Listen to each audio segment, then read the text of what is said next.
أعوذ بالله من الشيطان الرجيم. بسم الله الرحمن الرحيم. الحمد لله، الصلاة والسلام على رسول الله، ثم أما بعد. السلام عليكم ورحمة الله وبركاته. امام نووی رحمه الله در کتاب ریاض الصالحینش میگوید باب ما یباح من الغیبة، یعنی باب در مسئله آن غیبت هایی که مباح و روا و درست می باشند. امام نووی رحمه الله در زیر این باب 6 حالتی که غیبت کردن درست و جایز است، آن 6 حالت را بیان کرد. بعد از آن در قسم حدیث های این باب گذشت و 2 حدیثی از این باب را درس گذشته ما و شما گرفتیم. درس امروزه امان از حدیث سوم این باب و حدیث 1532 کتاب ریاض الصالحین شروع می شود. امام نووی رحمه الله در زیر حدیث 1532 کتاب ریاض الصالحینش می گوید و عن فاطمه بنت قیس رضی الله عنها قالت، یعنی از فاطمه بنت قیس رضی الله عنها روایت است که گفت اتیت النبی صلی الله علیه و سلم فقلت، میگوید آمدم نزد پیغمبر صلی الله علیه و سلم، پس گفتم این ابا الجهم و معاویه خطبانی، میگوید هر آین ابو جهم و معاویه از من خواستگاری کردند. یعنی فاطمه بنت قیس نزد رسول الله صلی الله علیه و سلم آمدند و گفتند ابوالجهم و معاویه از من خواستگاری کرده است و همچنین اسامه ابن زیدم از فاطمه بنت قیس خواستگاری کرده بود. یعنی این 3 نفر. پس نزد پیغمبر صلی الله علیه و سلم آمد و این خبر را برای پیغمبر صلی الله علیه و سلم رساندند. فقال رسول الله صلی الله علیه و سلم، پس رسول الله صلی الله علیه و سلم فرمودند که اما معاویه فسعلوک لا مال له، گفتن اما معاویه فسعلوک، یعنی انسان فقیر و کمبغل و نادار است، لا مال له، که مال ندارد. یعنی انسان فقیر و کم مال و کمبغل است که بعدن حضرت معاویه به منصب و به خلافت که رسید، یعنی در اول یک انسان کمبغل و یک انسان فقیر و نادار بود. پس رسول الله صلی الله علیه و سلم گفتند معاویه کمبغل و نادار است. و اما ابوالجهم، اما گفتن ابوالجهم فلا یضع العصا عن عاتقه، یعنی که به زمین نمی گذارد عصا را از دوش و از شانه اش، یعنی از شانه اش تیاق را، عصا را به زمین نمی گذارد. یعنی منظورش چطوره که امام نووی رحمه الله می آرد، می گوید که منظورش یا بسیار سفر می کند یا منظورش بسیار زنهایش را می زد. این حدیث متفق علیه می باشد. و فی روایت لمسلمین، یعنی در روایت مسلم آمده است که و اما ابوالجهم، اما میگوید ابوالجهم فضراب للنساء، یعنی زنها را بسیار میزند. یعنی مردی زن ستیز است، زنها را بسیار عذاب میدهد. و هو تفسیر لروایت لا یضع العصا عن عاتقه، میگه همین روایت مسلم این که فضراب للنساء، یعنی زنها را بسیار میزند، این میگه تفسیری همین به زمین نمیگذارد عصایش را از شانهش و از دوشش، میگه معنای این همین است، یعنی که زنها را بسیار میزند. و قیل، و بعضی ها گفتگی هستند که معناش یعنی که به زمین نمیگذارد عصا را از شانه اش، میگه معناش این است که کثیر الاسفاری، یعنی به مسافرت بسیار میرود، انسان بود که بسیار سفر میکرد. پس بعضیا این طور گفتگی هستند، اما بعضیا یا در خود روایت مسلم میگوید که بسیار زن ستیز بود، زنها را میزد. پس این بود حدیث 1532. پس دیدیم که در این حدیث پیغمبر صلی الله علیه و سلم وقتی که فاطمه بنت قیس نزدش برای مشورت که آمد، پس حال معاویه را با ابوالجهم بیان کرد، یعنی بدون اشکال، بدون یگان چیزی بیان کرد، زیرا اینکه در حالت مباح قرار گرفت، زیرا اینکه مشورت خواهی آمد. چی طوری که درس گذشته ما و شما در زیر چهارم چیزی که غیبت را مباح میگرداند گفته که المشاورتو، یعنی مشورت خواستن است. پس وقتی که فاطمه بنت قیس نزد پیغمبر صلی الله علیه و سلم مشورت خواهی که آمد، پیغمبر صلی الله علیه و سلم بیان کردن بدون یگان ایبای، زیرا اینکه موقع جایز گرداندن غیبت کردن بود. اما در مسئله زنها را زدن در اسلام، زن را زدن این ناجایز و نادرست است، یا میتونیم بگیم زن را تربیه کردن 3 مرحله دارد، چطوری که الله سبحانه و تعالی در سوره نساء آیت 34 این 3 مرحله را بیان میکند. میگد که واللاتی تخافون نشوزهن، یعنی آن زنهای را که میترسید شما از نافرمانیشان که اون زنها سرکش میشوند، پس چیکارشون کنید؟ الله سبحانه و تعالی راه حل این مسئله را برای ما و شما در قرآن سوره نساء آیت 34 بیان کرده است. گفته است از اون زنهایی که شما میترسید که نافرمانی میکنن، سرکشی میکنن، فعظوهن، الله سبحانه و تعالی میگه پس شما اونها را وعظ و نصیحت بکنید. یعنی اونها را شما اولین مرحله همین است، یعنی که نصیحت کردن و حقوق شوهر را برای آن زن یاد دادن هست. این مرحله اول است، نصیحت و حقوق شوهر را برایش بیان کردن. چطور الله میگه فعظوهن، یعنی اون زنها را شما مردها وعظ و نصیحت و حقوق شوهر را برایشان بیان کنید. این یکمین حالت. و حالت دوم وهجروهن، الله سبحانه و تعالی میگه که وهجروهن فی المضاجع، یعنی حالت دوم دوری کنید شما از همخوابگی با آن زنها. یا زنی را دیدید که در حالت سرکشی قرار گرفته ایستاده است، پس شوهرش از همخوابگی کردن از اون زن دوری بجوید، یعنی این مرحله دوم هست، از همخوابگی با او دوری میکند، یعنی با اون زن خواب نمیکند، اما با آن زن با کلی قهری نمیکند که تماما گپ نزند، گپ میزند، زیرا اینکه گپ نزدن قهری کردن، پیغمبر صلی الله علیه و سلم میگوید لا یحل للمؤمن ان یهجر اخاه فوق 3، یعنی برای مؤمن قهری کردن زیاده از 3 روز جایز و درست نمی باشد. از 3 روز در زیاد قهری کردن جایز و درست نمی باشد. پس با زنش این مرد قهری نمی کند، اما از اون دوری می جوید، همراهش همخوابگی نمی کند، در برش خواب نمی کند، به مقصدی اصلاح شدنش، به مقصدی به راه درست بازگشتنش. این دوم مرحله است. یکم مرحله نصیحت، اگر با نصیحت نشد با دوری جستن، با اون زن کم گپ زدن، اما قهری نمی کند. اما با این دو راه نشد، پس راه سیوم است که الله سبحانه و تعالی همچنین در دوام آیت میگوید که وضربوهن، یعنی شما اون زنها را در حالت سیوم تنبیهش کنید، تنبیه کنید، یعنی که کوتکش بزنید، یعنی که اون زن را بزنید.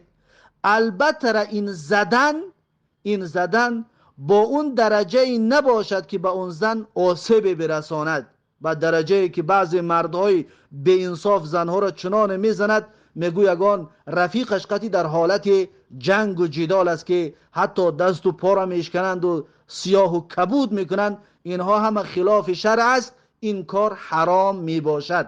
بلکه وضربوهن، الله سبحانه و تعالی تنبیهش کنید، کتکش بزنید، اون زنها را بزنید، اما نه به اندازه زدنی که با اون زن ضرر وارد بکنید، آن زدنی که فقط اون زن مورد ترس قرار بگیرد، یعنی اون زن از اون راهی که از سرکشی بازگردد. پس این سه حالت برای تربیه زنها هست، اما زدن زن در اسلام این نادرست و ناجایز می باشد. پس الله سبحانه و تعالی می گوید این سه کار را هر کدامش را که کردید، در درجه یکم باشد یا دویم یا سیم، اون زن وقتی که اصلاح می شود، فین اطعنکم، پس اگر اون زنها شما را اطاعت کردن، اکنون اصلاح شدن، الله میگه که فلا تبغوا علیهن سبیلا، یعنی که پس شما از دنبال بهانه نباشید بر ضد زنهاتان، یعنی که از دنبال بهانه نه که هر بهانه قطعی اون زن جنگ کنی او را لتو کوب کنی، هر بهانه قطعی با زنهاتان، پس شما جنگ نکنید، بهانه جویی نکنید برای جنگ کردن با زنهاتان. اگر اصلاح که شد خلاص، این الله کان علیا کبیرا، الله سبحانه و تعالی بلند مرتبه و الله سبحانه و تعالی بسیار بزرگ می باشد. پس نباید زنی که اصلاح می شود، نباید شوهر اون از دنبال بیاد آوردن اون زمان سرکشی شود و از دنبال بهانه شود و با هر بهانه با اون زن جنگ را تشکیل بکند. این ناجایز و نادرست می باشد. بلکه الله سبحانه و تعالی در سوره نساء آیت 19 میگوید که وعاشروهن بالمعروف، یعنی با زنان نیک رفتار کنید، رفتار درست بکنید. با زن باید رفتار درست و شایسته باشد، همون طریقی که الله سبحانه و تعالی برای ما تعلیم دادگی است که اگر زن سرکش شد چی کارها را بکنیم. این سه مرحله ای که بیان کردیم باید این سه مرحله رعایت کرده شود، از این سه مرحله نباید انسان بیرون ببراید. پس این بود در مسئله زیر این حدیث توضیحاتی که بسیار مفید و بسیار در موقعش، که چطوری که ابوالجهم بسیار زن ستیز بود، یعنی که این عملش عمل زیشت بود، این عملش عمل ناشایسته بود، که حتی همین عملش سبب شد که پیغمبر صلی الله علیه و سلم فاطمه بنت قیس را اجازت یا مشورت نداد که با ابوالجهم ازدواج کند. پس انسان باید از این صفتهای ناشایسته و صفتهای بد دوری بجوید. این بود حدیث 1532 کتاب ریاض الصالحین با دو روایتی که بیان کردیم. بعد از این امام نووی رحمه الله حدیث 1533 کتاب ریاض الصالحین را آورده میگوید و عن زید بن ارقم رضی الله عنه قال، یعنی که از زید بن ارقم رضی الله عنه روایت است که گفت خرجنا مع رسول الله صلی الله علیه و سلم فی سفرین، میگوید برآمدیم همراه رسول الله صلی الله علیه و سلم در سفری، یعنی با رسول الله در سفر یک جا برآمدیم. میگه اصاب الناس فیه شدتون، پس میگه مردم گرفتار شدن در آن سفرمان به سختی های، مردم به سختی های و دشواری های دوچار شدن. فقال عبدالله ابن ابی، پس میگه عبدالله ابن ابی گفت که لا تنفقوا على من عند رسول الله حتى ينفضوا. عبدالله ابن ابی گفت که لا تنفضوا على من عند رسول الله، لا تنفقوا یعنی که انفاق نکنید، صدقه ندهید کسانی که در نزد رسول الله صلی الله علیه و سلم هستند، یعنی به مسلمان ها شما صدقه ندهید، با اون اصحاب رسول الله صدقه و انفاق و شکماشون سیر نکنید. چرا؟ حتی ینفضوا، تا اینکه پراکنده شوند، یعنی از نزد رسول الله بگریزند و با رسول الله یک جا نشوند. و قال لئن رجعنا، پس میگه عبدالله ابن ابی گفت لئن رجعنا الى المدینه، زمانی که بازگشتیم به مدینه، لیخرجن الاعز منها الاذل، یعنی حتما میبرارد از مدینه الاعز، یعنی انسانی با شرافت و عزیزتر، منها الاذل، یعنی از مدینه کسی را که ذلیلتر و کسی را که اذل هست یعنی خارتر است. منظور از عزیزترش یعنی خچه در نظر داشت و منظور از ذلیلش یعنی ذلیلتر و خارتر یعنی که پیغمبر و با اصحابش در نظر داشت، که گویا که یعنی با گمان و با نیت و مقصدش این بود که وقتی که به مدینه برگشتیم پیغمبر رو از اونجا پیش میکنیم، از اونجا سر میکنیم.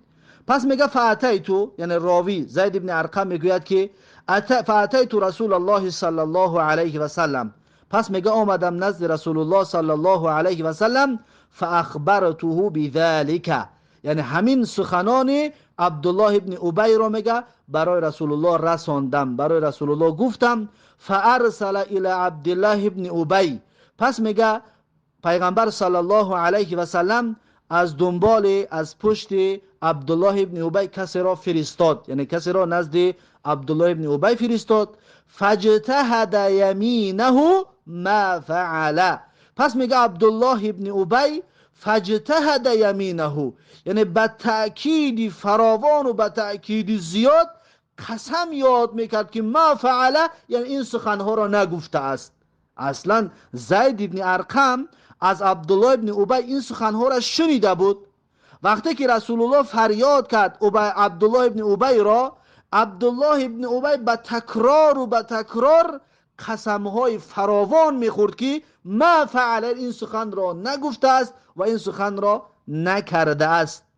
وقتی میگه قسم کی خورد، فقالو کذب زید رسول الله صلی الله علیه و سلم، پس میگه مردم گفتن که زید دروغ گفت بر رسول الله صلی الله علیه و سلم، زیرا که عبدالله ابن ابی قسم یاد کرد، قسم خورد که من سخن رو نگفتم. پس مردم گفتن که زید بر رسول الله صلی الله علیه و سلم دروغ رسانده است. فوقع فی نفسی، پس میگه این در نفس من یک ناخوشی را آورد، دلتنگ و یعنی که بسیار ناراحتم کرد. مما قالوه شدتون، یعنی از آن سخنایی که گفتند میگه سختی و گرانی و حالت دشواری را میگه بالام آورد این سخن مردم، که مردم باورم نکردن، زیرا که عبدالله ابن ابی قسم یاد کرد. حتی انزل الله تعالی تصدیقی، تا زمانی که میگه الله سبحانه و تعالی تصدیق من را انجام داد، تا اینکه میگه الله سبحانه و تعالی سخنان مرا تصدیق کرد. الله سبحانه و تعالی میگه که اذا جاءك المنافقون، یعنی الله سبحانه و تعالی بعد میگه سوره منافقون را نازل کرد.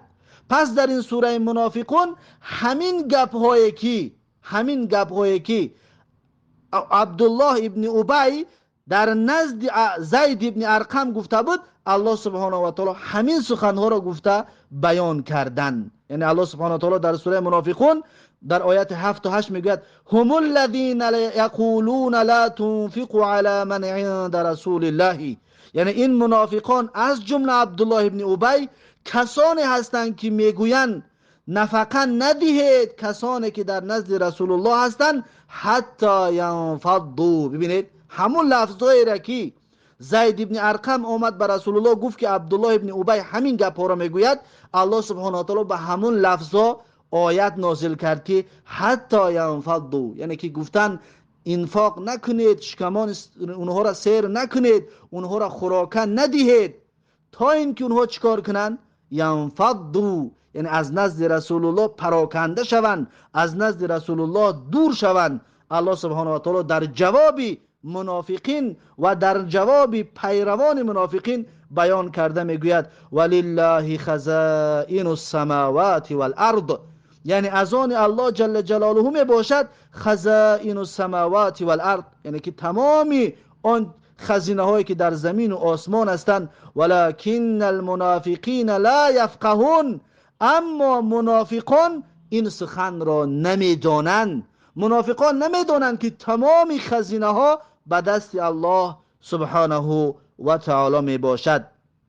یقولون، منافقان اکنون میگویند لئن رجعنا الی المدینه، زمانی که به مدینه برگشتیم، لیخرجن الاعز منها الاذل، حتما میبرارد عزیزتر از آن ذلیلتر را، خوارتر را. یعنی عزیز خودشون در نظر داشتن منافقان، اما خوارتر مؤمن ها را پیغمبر را با اصحابش در نظر داشتن. یعنی که منافقان میگفتن عزیزتر، یعنی اونها تصور میکردن که پیغمبر را با اصحابش از مدینه پیش کردن میتوانند. اما الله چی میگوید؟ ولله العزة ولرسوله وللمؤمنین ولكن المنافقین لا یعلمون. اما از آن الله میباشد عزت، یعنی اعز این الله است، و همچنین اعز، عزت و عزیزتر این پیغمبر صلی الله علیه و سلم است. همچنین عزیز و عزیزتر این مؤمن ها می باشند. ولکن المنافقین لا یعلمون، اما منافقان این چیزها را نمیدانند. ببینید، ولله العزة ولرسوله وللمؤمنین. بله، عزیز خوارتر را پیش میکند و به ارزش میکند. پس عزیز کی است؟ پیغمبر، الله و پیغمبر و مؤمن ها. اما منافقان همون خوار و ذلیل و در همون قهر جهنم باقی خواهند ماند.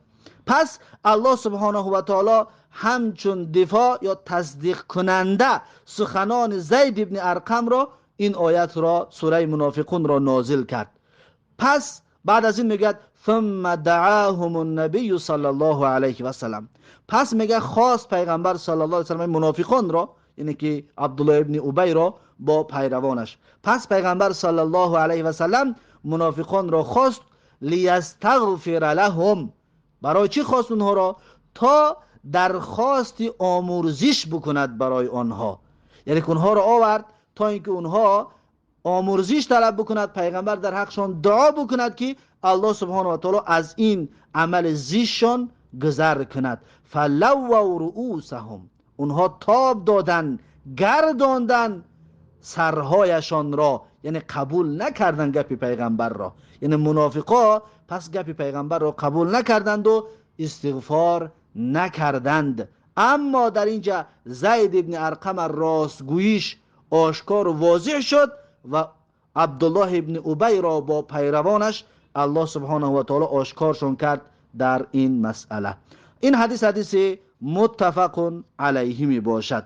پس این هم دلیل است برای اونه که یک انسان میخواهد ضرر به جامعه بیارد، اون انسان را می شود برده به اون کسانی که در بالا هستند، به اونها رسانید تا اینکه این انسان ضرر به مردم و به جامعه نیارد. چطوری که عبدالله ابن ابی در نزد مردم میخواست پیغمبر را با پیروانش سیاه بکند، پس زید ابن ارقم این سخن را آورد. این را رساندن جایز و درست بود، این در قسم غیبت نمی درآید. این بود حدیث 1533 کتاب ریاض الصالحین.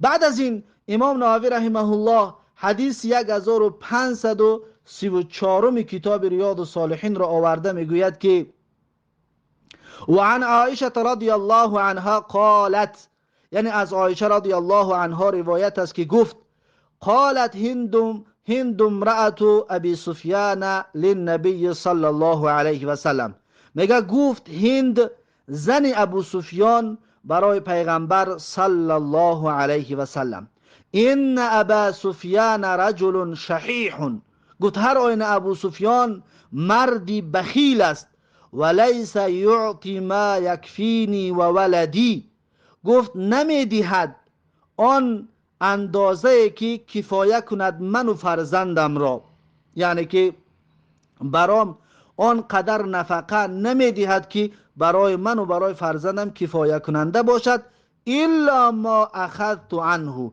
مگر گفت آنچه را به اجازتش اگر بگیرم از اون، یعنی که به شکم سیری یا به اندازه کفایه برای من مال و پول نمیدهد، مگر گفت من پنهانی از اون بگیرم. و هو لا یعلم، و اون نمیداند، در حالی که اون نمیداند، اما من به اجازتش یگان چیز بگیرم. یعنی حکمش چی است؟ از رسول الله صلی الله علیه وسلم آمد و پرسان شد. قال رسول الله صلی الله علیه وسلم گفت که خذی ما یکفیکی و ولدکی بالمعروفی، یعنی بگی آن چیزی را که کفایه میکند تو را و کفایه میکند به فرزندت طبق عرف، یعنی به شیوه پسندیده بگیر، به اندازه بگیر که در حق اون ظلم نکنی، اسراف کاری نکنی. یعنی به همون اندازه که برای شما کفایه میکند، انا همون اندازه از سوم شوهرت به پرسیش هم باشد بگیر. پس پیغمبر صلی الله علیه وسلم براش اجازت دادن. پس این مسئله هست که یعنی که نفقه زن بالای شوهر است. اگر هرچند که زن خودش مالدار و پولدار هم باشد، نفقهش بالای شوهرش است. باید شوهرش اون زن را بخوراند و بپوشاند. وقتی که شوهر نفقه زنش را نمیدهد، پس آن زن حق دارد که از مال اون شوهر به دست بیارد. چطوری که الله در سوره فرقان آیت 67 میفرماید که والذین اذا انفقوا لم یسرفوا ولم یقتروا، یعنی که کسانی که وقتی انفاق میکنن باید در اون انفاقشان زیاده روی نکنن، و همچنین ولم یقتروا، و همچنین بخیلی هم نورزن، و کان بین ذلک قواما، در بین این قرار اعتدال بگیرد و در بین این دو حالت باید انسان قرار بگیرد، یعنی که معتدل باشد میانه، نه اسراف کاری بکند در نفقه دادن زن و فرزندش و نه بخیلی بکند که نفقه ندهد، بلکه باید معتدل باشد. یعنی همون اندازه که براش مهم است باید تأمین کرده شود. پس وقتی که تأمین نفقه زن بالای شوهر که هست، پس ابو سفیان برای زن و فرزندش کافی به اندازه کافی که نمیداد، پیغمبر صلی الله علیه وسلم زنش را اجازت داد که از مال شوهرش ناپرسیده به اندازه کفایت کننده خودش بگیرد. اما به اندازه کفایت کنندهش، نه اینکه دیگر هر اندازه‌ای که میتواند، همون چیزی که گشنه نماند، به لباس نماند و به خوراک نماند، فقط به همین اندازه گرفته میتواند، نه اینکه دیگر اجازت است گفته هر چی اندازه بتواند از سوم شوهرش بگیرد به اجازت. نه، این حرام و ناجایز و نادرست می باشد. این حدیث متفق علیه است. پس ببینید در این حدیث زن ابو سفیان آمد و زن ابو سفیان آمد و از ابو سفیان شکایت کرد، گفت که اون مردی بخیل است. پس این سخن را گفت، این را گفتن جایز است. چرا؟ زیرا که در حالت فتواگیری بود، میخواست که برای رسول الله بیان کند تا اینکه این حالش را فتواش چی میشود. از این حساب در حالت فتوا هم چی داره که 6 حالتی که ذکر کرده در حکم غیبت نمیدر آمد، یکیش استفتا بود، یعنی که فتوا خواستن. پس این در همون حالت که بود پس بیان کرد. اما بعضی از علما از این حدیث دلیل میگیرن. یک مسئله بسیار مهم است، این مسئله را میخواهم به سمتون برسانم. مسئله ظفر میگن، یک مسئله در کتابای فقهی و در فتواها و در این جایها میگردد. مسئله ظفر یعنی چیست؟ مسئله ظفر همین است که یک انسان از تو قرضدار است، یا تو در کدام شرکت در کدام کمپانی کار میکنی، تو را آیله که تو را پررن نمیتین، یا در کدام خانه کار کردی تو را حق کارت ندادن، اما بعضی از چیزای اون خانه در دست تو هست، مثلا یگان اپارات هست، یگان چیزای اون خانه از صاحب خانه در دست تو هست، تو را سومت ندادن، یا در جایی که تو کار کردی در کدام کمپانی تو را سومت ندادن، اما از اون کمپانی در یگان چیز در دست تو هست، یا در خانه کسی کار کردی تو را سومت ندادن، یک روز در خانه رفتی شیشتی تگ بالش را تگ کرپچه را دیدی که در اونجا سوم ماندگی هست، آیا جایز است تو حقت رو از همون بگیری یا نه؟ این مسئله رو میگن مسئله ظفر. بعضی علما اجازت میدهند، بعضی علما اجازتش نمیدهند. بعضی علما اجازت میدهند این مسئله را به همون اندازه‌ای که به تو ضرر دادگی است تو باید انا همون اندازه سوم بگیری، نه زیاد. همون اندازه ای که حق تو بالای اون هست، انا همون اندازه گرفتنش جایز است. دلیل هم انا همین حدیثی حضرت عایشه رضی الله عنها که قصه هند با شوهرش ابو سفیان را میارن. چی طوری که یعنی که نفقه باید ابو سفیان به زنش میداد، وقتی که نداد پس زنش میتوند وقتی دست یا به پول اون از پول اون ناپرسیده بگیرد. انا همین طور در زیر دست کسی هم کار کردی سوم نداد، وقتی تو دست یافتی میتونه که از اون سوم به اندازه نمون حق خودت بگیری. از اون زیاد گرفتن حرام و ناجایز و نادرست میباشد. اما بعضی علما میگن همون اندازه را هم گرفته نمیتونه، اما بعضی از علما این را اجازت میدهند. این را میگن مسئله ظفر. پس دلیلشون انا همین حدیثی حضرت عایشه است که این حدیث متفق علیه می باشد. پس این بود آخرین حدیثی باب آن غیبت هایی که مباح و رواست. با همین این باب به آخر رسید. باب نو شروع می شود، باب تحریم نمیمتی، یعنی باب در مسئله خبرکشی و سخنچینی. باب نو در مسئله خبرکشی و در مسئله نمیمت و نمامی و سخنچینی کردن. این باب را انشاءالله درس آینده خواهیم گرفت. پس درس امروزه را در همین جا به پایان میرسونم تا درس آینده. الله حافظ و مددگار. بارک الله فیکم و جزاکم الله خیرا و السلام علیکم و رحمت الله و برکاته.